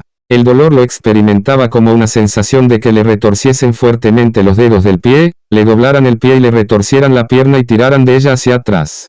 Se producía en episodios convulsivos durante todo el día y la noche, haciendo que acabara bañado en sudor, se cayera a veces al suelo y experimentara gritos involuntarios. Entre estos graves episodios existía un constante dolor punzante. El hombre había soportado ese estado los últimos 6 años, durante los cuales se volvió muy dependiente de las inyecciones de Demerol, a veces en cantidad tan elevada como 100 miligramos entre 12 y 16 veces en un periodo de 24 horas. Estaba absolutamente desesperado por encontrar alivio y le explicó a Erickson que no quería vivir siendo un adicto a las drogas. Los he visto por todas partes. Soy un hombre, no un monstruo. No quiero quedar hecho polvo por el dolor y los fármacos. Pero no puedo aguantar mucho más. Así que haga algo, cualquier cosa que le permita su conciencia. El hombre ya había experimentado varios fracasos con la hipnosis. Se disculpó reiteradamente con Erickson: soy un sujeto pésimo, imposible. Pero no puedo evitar ser mandón, testarudo, discutidor y estar siempre alerta. La hipnosis directa no funcionaba con él. Como explicó el paciente, cualquier alivio que me dé para mi dolor y mi adicción tendrá que hacerlo sigilosamente cuando no esté mirando. He sido tanto tiempo el mandamás que no puedo evitarlo, aunque sea por mi propio bien.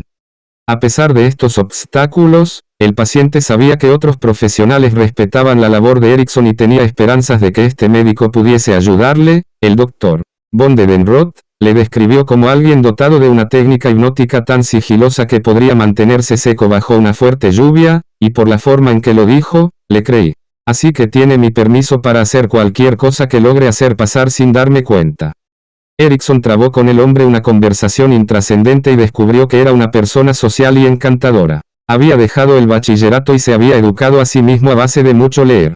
Era dueño de 7 empresas de negocios, habiendo progresado desde una infancia de extremada pobreza a una enorme riqueza. Había fundado orfanatos, hospitales, bibliotecas y museos. Había viajado muchísimo por todo el hemisferio norte. Siempre estaba profundamente interesado en las vidas de otras personas. Como explicó, nunca he conocido a nadie que no me gustara, incluidos los sinvergüenzas. Sin embargo, en toda esta conversación nunca contó ninguna de sus experiencias personales, aparte de la experiencia del dolor. Erickson dedicó las 2 primeras sesiones, un total de 6 horas, a distraer al hombre con conversación intrascendente, entremezclada con sugestiones de trance. Erickson no intentó ninguna sugestión para aliviar el dolor hasta la 3ª sesión, cuando el hombre demostró su capacidad para experimentar amnesia hacia todo lo discutido durante el trance conversacional. Bajo estas condiciones el hombre obedeció las instrucciones sin cuestionarlas. Erickson utilizó las sesiones hipnóticas para discutir con todo detalle todas las cosas que sabía que serían de lo más interesante y absorbente para esta persona. Durante todo el relato entremezcló sugestiones para aliviarle el dolor y liberarlo de la adicción. Estos temas eran repetidos una y otra vez pero en distintos contextos. Posteriormente, estos trances eran conscientemente identificados por el hombre simplemente como lapsos de tiempo inexplicables. Tras varias sesiones, el hombre empezó a sospechar de sus conversaciones con Erickson: no sé lo que está haciendo, pero mis problemas están disminuyendo. Erickson no admitía estar teniendo éxito con la hipnosis, sino que por el contrario eludía el tema: quizá no tenga que hacer nada. Finalmente, la cuestión de usar la hipnosis para aliviar su dolor fue abandonada del todo. Cuando Erickson mencionaba la hipnosis era con relación a otros pacientes. Al discutir este y otros temas diversos, Erickson continuó entremezclando en la conversación sugestiones de control del dolor. Después de 2 meses, el paciente declaró que no necesitaba más ayuda. 9 meses después, volvió con Erickson a consecuencia de un fuerte ataque de gripe de Hong Kong. Además, su adorada esposa había estado a punto de morir debido a la misma enfermedad. En respuesta al intenso estrés, su dolor y su dependencia de los fármacos reaparecieron. Como le explicó a Erickson: no sé cómo demonios me saca usted del dolor y el Demerol, pero está claro que lo hace, y esa maldita gripe me ha devuelto a como estaba cuando llegué la primera vez, tal vez peor. Erickson utilizó de nuevo la misma técnica, no haciendo ningún esfuerzo por usar la hipnosis durante las 2 primeras sesiones. Esto resultaba desalentador para el hombre: lo intentaré con otro par de sesiones, y si no dan resultado, aceptaré su consejo de usar otro fármaco que no sea ese maldito Demerol. Al finalizar la 3ª sesión, salió de un trance profundo sin saber que había estado en trance. De repente se sorprendió, miró su reloj, se dio cuenta de que habían pasado 3 horas y luego exclamó: menudo cabrón. Ha vuelto a escabullirse de mí otra vez, cuando no miraba. Erickson se había dado cuenta de que el paciente era probable que rechazara sus sugestiones si hubiese ido demasiado rápido. Hubo una segunda reaparición del fuerte dolor, más de un año después, a consecuencia de una operación de cirugía de la próstata. Durante su hospitalización recibió ayuda de Erickson por teléfono. Cuando fue dado de alta en el hospital, acudió a Phoenix para un restablecimiento más satisfactorio de su alivio del dolor y su liberación de la dependencia a los fármacos. Erickson, 1973-2001 B. Grande, páginas 10 a 14. Más avanzada la terapia, Erickson decidió que sería útil para el hombre que observara a alguien experto en autohipnosis. Trajo a Betty Alice, quien recuerda haber utilizado la catalepsia de brazo para su inducción, como de costumbre, pero imaginándose luego su mano aún sobre la pierna. Esto dio como resultado dos manos derechas, cualquiera de las cuales podía desaparecer y reaparecer. En este estado de confusión, Betty Alice experimentó anestesia tanto en el brazo real como en el imaginado, sin atender a la realidad física de ninguno de ellos. Totalmente absorta en el trance, se volvió hacia el hombre. ¿Sabe cuál de las manos es real y cuál no?, preguntó. Él dijo que sí y Betty Alice le preguntó cómo lo sabía. Una la puedo ver, y la otra no. Betty Alice respondió, yo puedo ver las dos. Sé que una no es real, pero no sé cuál de ellas.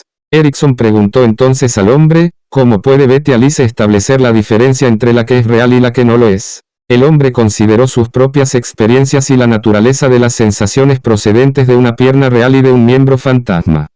Aunque estaba evidentemente satisfecho con su terapia, el hombre nunca acabó por completo con el dolor de su miembro fantasma. Las reapariciones decía que no eran nada parecidas al dolor de verdad, pero lo bastante graves para preocuparme. Solo tengo que tomarme un pequeño respiro, sabiendo que puedo pasar sin ellas. Erickson, 1973-2001 B. Grande, p. 14. La técnica hipnótica de repetir ideas para aumentar su influencia ha sido practicada desde que la sugestión fue identificada inicialmente como estrategia fundamental. Pero incluso antes de su uso en hipnosis, la repetición ha sido practicada por hombres de medicina y hechiceros en forma de rituales y cantos. Cuando los misioneros occidentales llegaron a las aldeas en medio de la selva, donde los hechiceros eran la autoridad espiritual, se encontraron con la oposición de estos. Y según reportan los misioneros, el conflicto se resolvió en algunos casos cuando dos misioneros cristianos accedieron a una competición pública para determinar qué magia era más poderosa. A la hora señalada, el hechicero dio instrucciones a los misioneros de sostener simplemente su bastón y no dejar que se levantara del suelo. Fueron rodeados por los lugareños que seguían al hechicero en un canto monótono, la vara ha de elevarse. La vara ha de elevarse. La vara ha de elevarse. Redoblaban los tambores al ritmo del canto y, tras un periodo de inexorable sugestión, los músculos de los misioneros empezaron a tensarse. Poco después, gotas de sudor les caían por la cara mientras la vara se levantaba lentamente del suelo. Habiéndose salido con la suya, el hechicero estuvo dispuesto entonces a permitir que los misioneros entraran en su aldea. Aquellos lectores que comprenden la técnica de levitación del brazo reconocerán el método del hechicero como una simple variación de una sugestión desafiante, la técnica de levitación de la vara. Si consideramos la importancia de la aceptación durante el uso de la sugestión, se hace evidente que no es útil enfrentar al paciente con redundancias monótonas. La solución de Erickson para esto era ampliar la técnica de la repetición entremezclando sus sugestiones a lo largo de un diálogo continuo.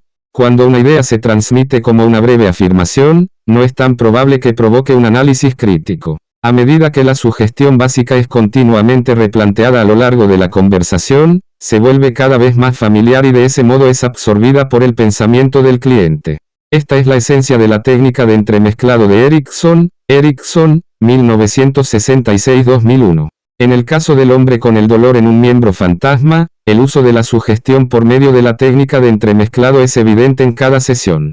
Lo que es menos obvio es el uso que hace Erickson al utilizar la repetición a nivel macro. Un año después, cuando el hombre regresó a la terapia, Erickson repitió exactamente su procedimiento, esperando primero 2 sesiones antes de intentar una terapia, luego ofreciendo una sugestión para aliviar el dolor al final de la tercera. Y de nuevo el hombre respondió con la misma conducta asombrada que había aprendido un año antes. Betty Alice le preguntó a Erickson por qué había solicitado su colaboración y le había hecho realizar una levitación de brazo ante el cliente. Erickson le explicó que el hombre tenía dificultades para interpretar las sensaciones que le enviaban sus nervios. Por defecto, las señales eran interpretadas como dolor. Al ver a Betty Alice imaginarse un falso brazo, el hombre probablemente tuviese que acudir a sus falsas sensaciones corporales para poder dar sentido a los comentarios de ella. Por tanto, cualquier cosa que él le dijera estaría relacionada de algún modo con su problema del dolor en un miembro fantasma. Al hombre se le puso luego la tarea de ayudarla a entender las sutiles diferencias entre las sensaciones reales y aquellas que son imaginadas. Usándola como modelo, Erikson estaba enseñando al hombre cómo experimentar una disociación respecto a un miembro que en realidad no existía. Utilizando esta doble disociación, Erikson ayudó al hombre a refinar su capacidad para interpretar estas señales. Con el fin de obedecer a la exigencia de Erikson, el hombre tenía primero que disociarse de las sensaciones inmediatas de su cuerpo, y luego tenía que especular con sensaciones en un brazo que no solo no le pertenecía, sino que tampoco existía. El problema que se le planteaba era semejante al suyo. En los casos en los que el cliente presentaba una gran resistencia, Erikson solía usar la distracción junto con la sugestión. Al describir este caso, Erikson explica que el entremezclado de sugestiones terapéuticas en medio de sugestiones para mantener el trance a menudo hará más eficaces las sugestiones terapéuticas. Las sugestiones terapéuticas son oídas y comprendidas, pero antes de que el paciente pueda oponerse a ellas se atrae su atención por medio de otras sugestiones para mantener el trance. Erikson, 1973-2001 B grande. Si el paciente mantiene de hecho la conducta de trance, entonces ambas series de sugestiones son simultáneamente ratificadas a nivel inconsciente. Si sigo en trance, como se sugiere, entonces las sugestiones que se me dan durante el trance deben de estar funcionando. En la terapia hipnótica, la inducción al trance y el mantenimiento del trance representan, a nivel microcósmico, el éxito de la terapia en su conjunto. Con una inducción al trance exitosa, se crea una situación esperanzadora. Esta persona puede ponerme en trance, cuando nadie podía, por tanto debe de ser capaz de proporcionarme la ayuda que necesito. Con esto en mente, es fácil ver por qué era importante para Erikson usar repetidas sesiones de trance para aquellos, como este hombre, que son difíciles de convencer. La curación exitosa no equivale a la magia. Erikson nunca curó al hombre del dolor en el miembro fantasma. En lugar de eso ayudó a transformar la experiencia en algo con lo que podía convivir. Esto permitió al hombre experimentar una mejor calidad de vida. 10.9 La técnica de la confusión. Informe de caso, la mujer que creía que no podía ser hipnotizada. Una mujer entró en la consulta de Erikson para su primera cita en lo que parecía ser un estado de extrema ambivalencia. Erikson interpretó su conducta como simultáneamente vacilante e incierta, aunque entró en la consulta con paso firme y desafiante. Se sentó en su sillón en una posición rígida con las palmas de las manos apretadas contra las rodillas. Se presentó a sí misma describiendo el fracaso de sus anteriores médicos que habían pasado hasta 30 horas intentando hipnotizarla sin éxito. Luego añadió, todos ellos me dijeron que era demasiado resistente a ser hipnotizada, pero todos dijeron que usted podría hacerlo. Pero fui a los otros dos porque estaban cerca de mi ciudad. No quería venir hasta Phoenix para ser hipnotizada. Pero incluso mi médico de cabecera me ha dicho que eso me ayudaría a superar mi resistencia a la terapia. Erikson se dio cuenta de que ella misma no podía entender su sentimiento de tener necesidad de terapia y al mismo tiempo la evitara. De modo que estaba seriamente buscando ayuda a aquella ambivalencia. Tras escucharla explicar detalladamente cómo los demás médicos habían fracasado en hipnotizarla, Erikson sintió que ella estaba intentando meterle en una competición en lugar de aceptar la terapia. De modo que respondió bruscamente, bien, dejémoslo claro. 3 médicos, todos buenos, tan buenos como yo, han estado trabajando dura y largamente con usted. Descubrieron que es usted demasiado resistente, como yo también lo haré. Así que dejemos eso claro de una vez. Erikson alteró entonces la inflexión y el ritmo de su voz al declarar, no puedo hipnotizarla, solo a su brazo. La mujer, de manera desconcertante, respondió, no puede hipnotizarme, solo a mi brazo. No entiendo lo que quiere decir. Erikson repitió sus palabras con un énfasis lento y marcado, eso es exactamente lo que quiero decir. No puedo hipnotizarla. Entonces, con una voz suave y dulce añadió, solo a su brazo. B. Al pronunciar la palabra B, Erikson tocó suavemente su mano de modo que se levantara en un movimiento ascendente. Lentamente él apartó los dedos y su mano permaneció catalépticamente suspendida en el aire. Mientras ella miraba su brazo atrapado en esta posición inesperada, Erikson entonó suavemente, simplemente cierre los ojos, respire profundamente, muy profundamente dormida, y al hacerlo, Su mano izquierda vendrá lentamente a descansar sobre su muslo y permanecerá ahí continuamente mientras duerme profunda y cómodamente hasta que le diga que se despierte. 5 minutos después de haber entrado en la consulta, estaba en un profundo trance sonambúlico. Erickson, 1964-2001 d. p. 30. La técnica de la confusión es una técnica avanzada, de la que Erickson era el maestro. Aunque el uso de la confusión se considera más exactamente como un paso hacia un aumento de la sensibilidad, en lugar de como una sugestión propiamente dicha. El papel significativo en el método de influencia interpersonal de Erickson garantiza su mención en este apartado. Él utilizaba la confusión para preparar a los pacientes para el cambio. La confusión a menudo se incorporaba durante una inducción hipnótica para favorecer un estado de mayor receptividad. Como puede verse en el ejemplo, simplemente un poco de confusión a veces es suficiente para trasladar a una persona a una perspectiva completamente nueva.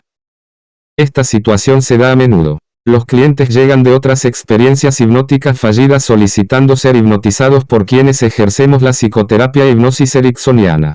La fama de Erickson nos precede, y por ello esta petición es frecuente. El primer paso es, como vemos en el caso precedente de Erickson, no descalificar la actuación de los profesionales de la hipnosis anteriores, y esto hay que hacerlo sin culpabilizar o responsabilizar del fracaso al cliente tampoco. El difícil equilibrio de no decirle a una persona que ha fracasado en ser hipnotizada que esta vez lo logrará y al mismo tiempo validar el trabajo realizado anteriormente, se consigue utilizando caminos inesperados. El sorprender o desestabilizar, como dice Teresa García, es una de las estrategias más idóneas. Hay muchas maneras de hacerlo y algunas son fáciles de imaginar. Tal vez la más sutil es la a menudo empleada por Teresa. No se trata de decir nada realmente sorprendente, sino por el contrario dar muchos datos reales, datos lógicos y resultados de estudios científicos sobre hipnosis. Esto suele interesar sobremanera a quienes son muy racionales, tanto que no quieren perderse nada de la información brindada. El mecanismo mental que se produce frente a un exceso y rápido flujo de información suele ser el de no reflexionar sobre cada ítem, ir apartándolo, dejándolo como en suspenso para considerarlo más adelante, ya que lo siguiente que estoy oyendo es también interesante y no me lo quiero perder suele ser la reacción del oyente. Esa focalización de la atención lógica consciente deja el espacio necesario para dar respuesta inconsciente a cualquier invitación al trance. Es una forma elegante de confusión que no compromete al terapeuta ni molesta a aquellas personas que podrían sentirse ofendidas por técnicas de confusión más surrealistas o ilógicas, ya que responder a estas podría tener algún matiz humillante. La confusión a menudo es resultado de lo inesperado. Como explica Erickson, siempre que haces algo inesperado empujas a la persona fuera de su entorno. Erickson y Rossi, 1976, p. 154. Betty Alice Erickson recuerda a una niña adoptada que tenía dificultades para adaptarse a sus nuevos padres. Esta familia acudió a consulta con Erickson durante bastante tiempo, y la madre se hizo amiga de Betty Alice Erickson. La niña, Sarah, era sumamente controladora y limitaba su propia conducta de muchas formas poco sanas. La madre se quejaba: Sarah no tiene nada que hacer en todo el día excepto precisamente aquello que quiera hacer, no tiene que ir a trabajar o preparar la cena o recoger a sus hermanas del colegio. Puede tardar cuanto quiera en tomarse el desayuno o lavarse los dientes porque no tiene ningún horario que deba cumplir. Gran parte de su insolencia era una resistencia pasiva. Sarah estaba buscando frenéticamente seguridad y no se sentía segura a menos que controlar a otros. El alivio momentáneo que experimentaba al tener el control, le producía un profundo beneficio secundario. Sin embargo, poniéndole las cosas tan difíciles a la familia no tenía ocasión de creer que era realmente un nuevo miembro bienvenido en la familia. La confrontación directa y los castigos normales no refrenaban su conducta, puesto que simplemente se volvía más insegura. Este ciclo que se perpetuaba a sí mismo era casi imposible de evitar. Erickson intervino ordenándole a la madre que se asegurara de que las tareas del hogar fuesen variadas en formas inesperadas pero agradables. Era esencial que las actividades inesperadas implicaran al resto de la familia. Explicó que si Sarah participaba, sus padres estarían estableciendo las normas. Si no lo hacía, todos los demás estarían disfrutando simplemente de nuevas y emocionantes conductas que ella no tenía ningún motivo para rechazar, produciendo de ese modo en ella un deseo de ser, en efecto, parte de la familia. Los padres siguieron el consejo de Erickson. Por ejemplo, la familia tuvo una noche al revés, todos se acostaron con la cabeza a los pies de la cama, con sus pies reposando sobre una almohada. El hermano y las dos hermanas pequeñas estaban encantados con el absurdo juego. Otro día, la madre organizó una fiesta en la piscina e incluyó a varios niños del vecindario. Todos tenían que nadar con los calcetines puestos, incluida mamá. Los niños quedaron aún más encantados cuando la madre les dijo que la comida sería al revés. Y comieron el postre antes del sándwich, que era un sándwich de pan, una rebanada de pan metida entre 2 rodajas de mortadela. Sara estaba enfadada porque así no era como tenía que ser. La conducta de la madre era confusa. Sin embargo, Sara decidió unirse al grupo y aceptar de ese modo la definición de su madre de en qué consistía nadar y comer. Debido a la manera en que se había estructurado la situación, Sara se divirtió a la vez que se sometía a la autoridad de su madre, algo que añadía otro nivel más de confusión.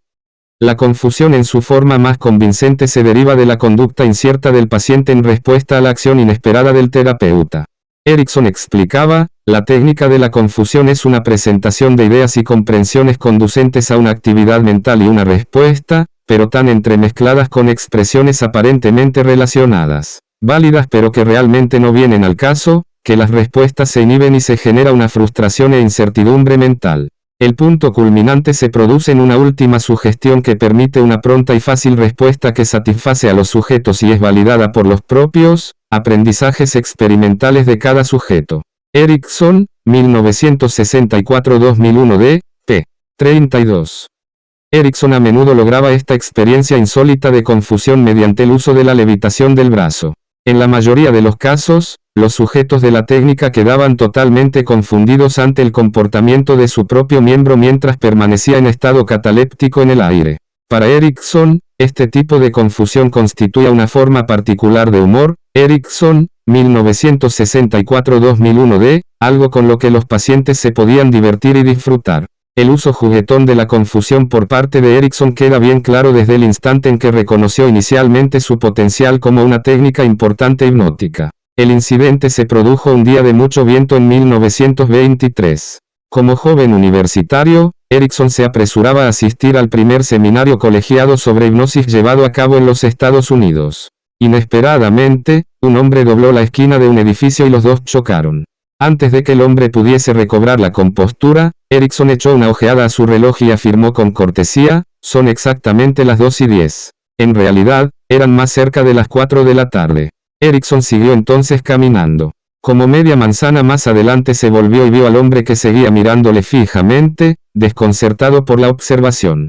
No era la primera vez que Erikson había originado en broma este tipo de confusión. Sin embargo, fue después de este suceso que se dio cuenta del potencial de esa técnica para crear una sensación de impaciencia mental por parte del sujeto por un entendimiento global. Erikson, 1964-2001 d. p.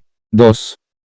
Con el fin de ser lo más claro posible respecto a la confusión, es útil identificar la variedad de formas en que se puede crear. Estas incluyen el uso de lo irrelevante, las incongruencias, jugar con el doble sentido de las palabras, el detalle exagerado, ofrecer una serie de sugestiones contradictorias y la repentina interrupción de patrones de conducta establecidos. La última de estas era aplicada por Erikson de maravilla como parte de su inducción con un apretón de manos. La inducción con un apretón de manos fue utilizada por Erikson en muchas de sus demostraciones con estudiantes para demostrar lo rápido que puede alcanzarse un estado de profunda absorción interna. El sujeto de la demostración apenas había subido a la tarima y ya se encontraba en un profundo trance.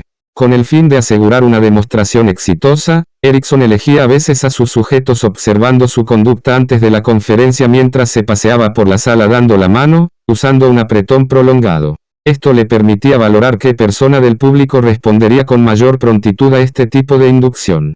Una vez que la persona era llamada al escenario, Erikson extendía su mano, pero entonces interrumpía de repente el movimiento automático del brazo de la otra persona tomando la mano del sujeto y colocándola catalépticamente frente a la cara del sujeto. La confusión creada por esta técnica procede no solo de la inesperada conducta de Erikson, sino también de no saber la persona qué hacer con su propia mano. A consecuencia de esta clase de procedimiento, la persona estaba totalmente absorta en el proceso de cooperar con posteriores sugestiones de Erikson. Erikson, 1961, 1961 b grande. En los ejemplos mencionados hasta aquí, es la inesperada experiencia de la elevación del brazo lo que sirve como base para la confusión. Una pregunta interesante que hacer es si funcionaría también la misma técnica con alguien que ya esté formado en hipnosis y experimentado en la levitación del brazo. Como experimento, Ford llevó a cabo una demostración durante la cual a un voluntario, de entre un público de expertos hipnotistas, se le ordenó hacer todo lo que pudiera para resistirse a la hipnosis. Después de hacerle algunas preguntas preliminares sobre su confianza en su capacidad de resistir una sugestión, se le preguntó al sujeto si sería adecuado tocarle en su mano derecha, como señal para la levitación del brazo. Tras estar conforme, entonces Ford se dirigió descuidadamente hacia su mano izquierda. Para corregir la situación, el sujeto levantó espontáneamente su mano derecha en el aire. En ese mismo instante, Ford apartó su mano y se quedó mirando atentamente la mano derecha del sujeto. Esta acción conjunta dejó su mano sin sitio a donde ir, por lo que se quedó congelada en estado cataléptico. Al sujeto se le dijo entonces que cerrara los ojos y entrara en un profundo trance. Esto dio como resultado un trance sonambúlico que permitió la demostración de varios fenómenos hipnóticos avanzados.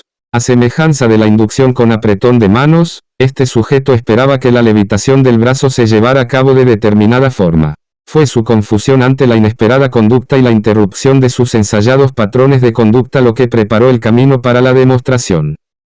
La confusión puede también presentarse a través de medios solo verbales. Una técnica de confusión verbal utilizada frecuentemente por Erickson era contar historias irrelevantes y hacer comentarios incongruentes. Erickson y Rossi, 1981, p. 166. Estos consisten en afirmaciones por lo demás sensatas que se introducen en una línea de razonamiento a la que no pertenecen. Se trata de una conducta natural que puede observarse en sucesos cotidianos. Cuando se produce una incongruencia en el contexto de una sola afirmación, los resultados suelen ser divertidos. Por ejemplo, una persona familiarizada con determinado bar advirtió a sus amigos: nadie se sienta ya en esa parte del restaurante, hay demasiada gente. Como observación independiente, la afirmación es graciosa. Pero cuando una serie de incongruencias empiezan a ocultar el significado de una importante conversación, entonces los intentos frustrados de entender lo que se está expresando provocan que aumente el deseo de agarrarse a alguna idea que pueda entenderse fácilmente. Es lo que el dicho español de agarrarse a un clavo ardiendo quiere expresar. La persona está deseosa de captar algo entendible y el responder a una petición sencilla como puede ser cierra los ojos y respira profundamente le aporta alivio, siendo además el preludio de entrar en hipnosis. Parecida a la costumbre de bajar el tono de voz hasta un suspiro cuando se insiste en algo importante, esta técnica de confusión verbal es un método de atrapar toda la atención del oyente, con la ventaja añadida de motivar al oyente a dedicar energía a comprender las ideas que se han transmitido. En cierta ocasión Teresa llevaba unos minutos induciendo un trance y, consciente de que la respuesta de un voluntario para una demostración durante una formación no era la de dejar absorber su atención y seguía procesando conscientemente, decidió proponerle que en el paseo bucólico que le estaba proponiendo él descubría colores inexistentes. En ese instante, tras un fruncido de ceño, los movimientos oculares tras sus párpados cambiaron radicalmente y Teresa supo que había terminado de analizar racionalmente todo aquello que ella decía. Al acabar la sesión, él reportó que la tarea interesante e imposible de localizar los colores inexistentes absorbió totalmente su interés y atención, no quedando energía alguna para procesar el contenido del resto de lo que escuchaba. Y eso que yo quería darme cuenta de toda la técnica para aprender. La técnica de la confusión puede también estar basada en un juego de palabras. Cuanto más expertos y claros sean los clínicos en hacer confusas sus afirmaciones, tendrán más probabilidades de éxito en atrapar la atención del sujeto. En algunos casos, Erickson utilizaba un juego de palabras para confundir la orientación en el tiempo del paciente. Por ejemplo, uno puede declarar con seguridad que el presente y el pasado pueden fácilmente resumirse en la simple afirmación: eso que ahora es pronto será el futuro de ayer al igual que será el pasado de mañana. De este modo, el pasado, el presente y el futuro son utilizados todos en referencia a la realidad de hoy. Erickson, 1964-2001 d. p. 30. Asimismo, Erickson usaba también el desarrollo y repetición de modificadores con el fin de confundir la orientación del paciente en el espacio. Una de esas técnicas se llamaba aquí, ahí, esto y aquello. Cuando tenía pacientes que se resistían a la terapia que buscaban, Erickson ofrecía un comentario intrascendente que podía sonar como algo así: mientras esté sentado en esa silla, usted es resistente. ¿Pero habría sido resistente de haberse sentado en esta otra silla? ¿O sería no resistente en esta silla y de ese modo dejaría sus resistencias en esa silla que ahora ocupa? En algunos casos podía señalar una silla inexistente, que era entonces automáticamente alucinada. Al realizar estas afirmaciones, Erickson hablaba de una forma intencionada con énfasis añadidos mediante las oportunas inflexiones. Sin dejarle tiempo suficiente al paciente para que se opusiera a lo que se acababa de decir, Erickson añadía: puede considerar mentalmente cambiar de silla y sentarse aquí en esta y dejar la resistencia en esa silla de ahí, o sentarse en esa silla de ahí mientras su resistencia permanece aquí en esta silla de aquí. También podía intentar sentarse en esa otra silla de ahí sin resistencia y luego volver aquí a esta silla de aquí y coger sus resistencias, bien sea para guardarlas o para dejarlas ahí en esta o en esa silla o aquí o ahí. Erickson continuaría desarrollando el aquí, ahí, esta y esa con tanta variedad en la repetición como fuese necesario para lograr el suficiente estado de confusión. Erickson, 1964-2001 d. Es importante darse cuenta de que en el ejemplo anterior la confusión está vinculada a las resistencias del paciente, por lo que se le da la oportunidad de poner fin tanto a la confusión como a las resistencias tan pronto como empieza a cooperar con la terapia. Por el contrario, el contenido real de la terapia debería expresarse con mucha claridad y sencillez.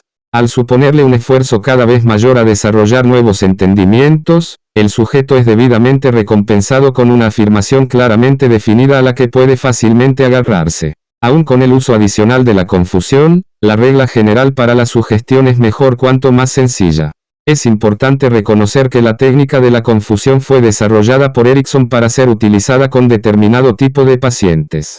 Según él, se emplea mejor con sujetos muy inteligentes interesados en el proceso hipnótico, o con aquellos poco dispuestos conscientemente a entrar en trance a pesar de una disposición inconsciente. Erickson, 1958 gramos, p. 98. No es conveniente usar la confusión verbal con un paciente que sea ya muy sensible y tenga la suficiente motivación de tomar en cuenta cualquier idea que el clínico tenga que ofrecerle como algo coherente sin ponerlo en tela de juicio. Es precisamente esa necesidad de comprender y de atender al proceso hipnótico lo que provoca un colapso mental al recibir sugestiones o comentarios incoherentes. Si la confusión es utilizada con un cliente que no pretende entender lo que le están diciendo ni tiene la expectativa de poderlo comprender, simplemente no quedará confuso, ya que asumirá lo escuchado como parte natural de un proceso hipnótico que ya espera sea de por sí incomprensible. La confusión está reservada para aquellos clientes cuya expectativa es poder entender todo el proceso y cuyo intento de hacerlo dificulta su respuesta hipnótica inconsciente por tener demasiado alerta su razonamiento lógico. Un último aspecto a tener en cuenta es el papel de la confusión en la práctica de la psicoterapia en su conjunto. Posteriormente en su carrera, Erickson llegó incluso a decir: la confusión es la base de todas las buenas técnicas. Erickson, Rossi, 1976, p.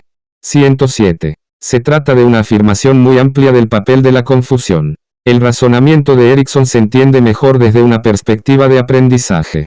La mayoría estará de acuerdo en que, mientras una persona mantenga una sensación de perfecta comprensión, no hay necesidad de asimilar nueva información. En lugar de emplear el término confusión, a veces Teresa lo llama desestabilización, y es lo que Jean Piaget, 1896-1980, expone como desequilibrio y considera ser un requisito previo al aprendizaje exploratorio. Desde el punto de vista de Piaget, es solo cuando no funciona la asimilación que se hace necesario acomodarse a nuevas realidades. Esta perspectiva del desequilibrio que resulta favorecedora del crecimiento se ajusta a los fundamentos terapéuticos del aprendizaje a partir de los cuales trabajaba Erickson.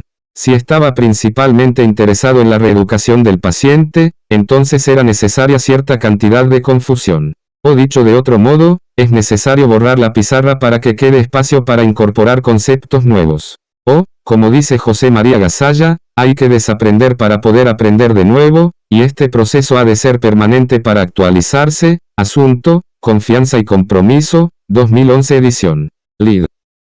En cuanto al caso citado al comienzo de este apartado, ¿qué sucedió exactamente? La mujer se había tomado muchísimas molestias en buscar una terapia. Estaba desesperada por obtener ayuda, lo bastante como para dejar su ciudad y viajar hasta Phoenix para un tratamiento. Pero todas sus anteriores experiencias de aprendizaje con la hipnosis habían afianzado realmente su creencia de que no respondería a una sugestión terapéutica. Cualquier uso convencional de la sugestión que pudiese identificar y comprender estaba condenado al fracaso. Llevada por estas expectativas, se sintió obligada a estar de acuerdo con Erickson cuando éste dijo: no puedo hipnotizarla. Y, mientras seguía en ese estado anímico de aceptación, él añadió rápidamente: solo a su brazo. Esto era confuso y por tanto difícil de rebatir. No podía negar su aseveración puesto que él había afirmado con claridad lo que ella había venido a demostrar a Phoenix. De modo que ya no había ninguna necesidad de resistirse. Pero las últimas 3 palabras produjeron el suficiente desequilibrio interno de forma que se vio obligada a pedir alguna explicación. Al acceder a su petición de una aclaración, Erickson añadió una segunda orden, B. Cuando Erickson le tocó la mano, se activó un movimiento automático. Desde la infancia había aprendido que, si alguien toca tu mano, debes responder con alguna clase de movimiento. Ahora ella podía ver su brazo comportándose de una forma que no podía entender. Para entonces, la situación se había transformado de una competición entre 2 personas a una cooperación y participación mutua en la tarea compartida de alcanzar el objetivo terapéutico. Erickson, 1964-2001 d. 10.10 La aplicación general de la sugestión. Toda la doctrina del magnetismo animal puede así resumirse en 2 palabras, creer y querer. Creo que tengo el poder de actuar sobre el principio vital de todos los humanos. Quiero hacer uso de este poder para su propio beneficio. Si tú también crees y quieres, puedes hacer tanto como yo. Marqués de Puységur, 1787.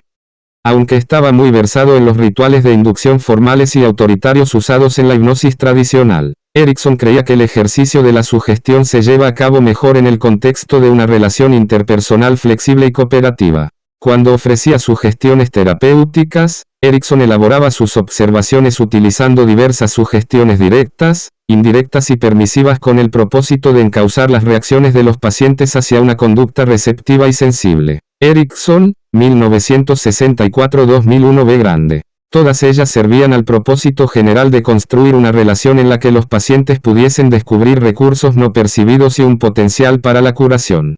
Asimismo, las investigaciones actuales han empezado a reconocer la importancia de establecer una relación interpersonal cooperativa al observar que una alianza positiva es uno de los mejores indicadores de un resultado terapéutico. Horvath y Simmons, 1991, y que en terapia, las alianzas responden de hasta un 54% del total de variaciones. Van Pold, 2001.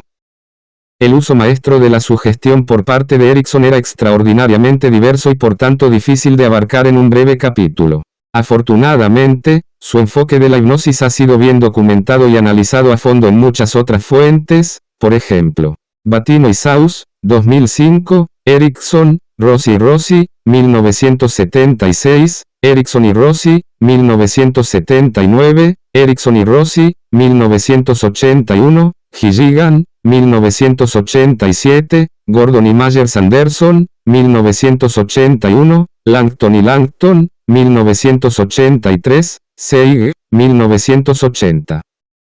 En la actualidad, no hay ninguna duda de que la sugestión puede tener un efecto radical sobre la conducta volitiva y el funcionamiento fisiológico. Más de 100 años de investigaciones apoyan esta idea. La estrategia de la sugestión, sea en forma de hipnosis, terapia con placebos o sugestión indirecta, es especialmente eficaz con trastornos refractarios o aquellos que tienen un marcado componente psicosomático. Es en este conjunto de problemas donde el uso de la sugestión tendrá resultados aparentemente milagrosos. El uso de la sugestión es también apropiado como terapia accesoria para otros problemas psicológicos y o biológicos.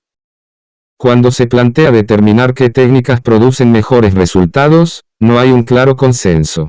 Pero, lo que está claro, es que Erickson no tenía una predilección por una técnica en particular. Parecía dispuesto a usar cualquiera que funcionara, fuese verbal, no verbal o simbólica. Con Erickson parecía haber un mayor reconocimiento de la esencia de la estrategia subyacente a cualquier técnica determinada. Esta flexibilidad en la técnica elegida para actuar es la que permite a los ericksonianos adaptarse a las peculiaridades de cada cliente y su forma personal de estar viviendo un problema. En ese aspecto, la formación en hipnosis ericksoniana ha de ser muy variada y sobre todo adiestrar una sensibilidad y la confianza del clínico para detectar la mejor forma de actuar con cada persona, siendo esto último en lo que el Instituto Erickson Madrid pone mayor énfasis. Los estudios demuestran que los detalles específicos de la técnica de la sugestión no son tan importantes como la confianza del terapeuta en que un paciente puede y ha de responder a la sugestión.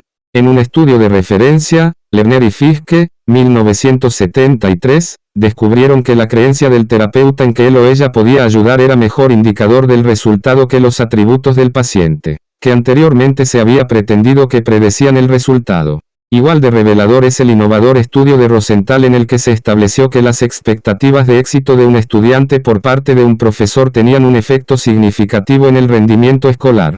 El descubrimiento más sorprendente de este estudio fue que, como resultado de profecías autocumplidas, los estudiantes del grupo de alto rendimiento mostraban un cambio significativo antes y después de haberse medido su capacidad intelectual. Rosenthal y Jacobson, 1968. Aquí vemos que lo que importa no es tanto la técnica como las ideas que se transmiten al cliente.